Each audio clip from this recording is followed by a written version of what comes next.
through a lot of modifications, as you can already see. The fun part about this one,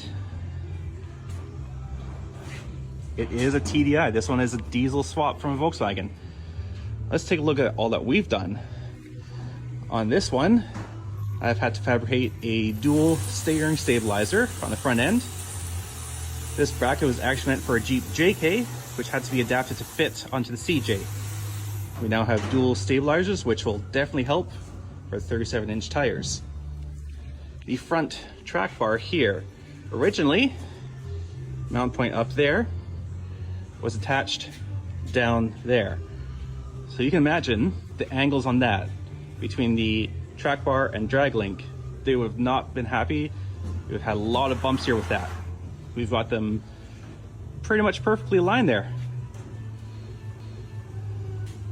We've also had to fabricate some limiting straps, as you can see here. Originally, the suspension was traveling so far, it was going to rip out the brake lines. The springs were loose when this thing was all the way up in the air. So those limiting straps keep everything in check and prevent any over travel. We have upgraded the brakes to Willwood 4-piston and some stainless PTFE line. Taking a look underneath, the whole system is now converted to PTF line. Running all three up here, one running up along the front here, over to the passenger side.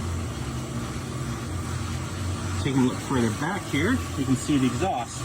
I've had to clearance this. At full droop, this exhaust was interfering with driveshaft, and we actually couldn't even get the driveshaft in without clearance in there. You can see a full droop. There's a lot of clearance there now. Nothing to worry about there. And let's take a look at the rear end now. Looking here over at the rear end, this has now been converted to disc brake instead of drums that it originally arrived with. That's going to give a lot more stopping power. Again, for those 37s, you want some stopping power. Our limiting straps here have been fabricated. We've had to add a little support here up the top.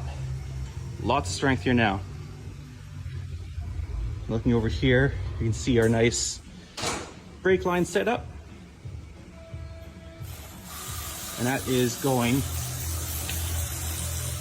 up to the top here, running all the way around and tucked in nicely between a channel and the body there. Our Fox shocks have shields to protect against the park brake cables. Nothing's going to rub through on there.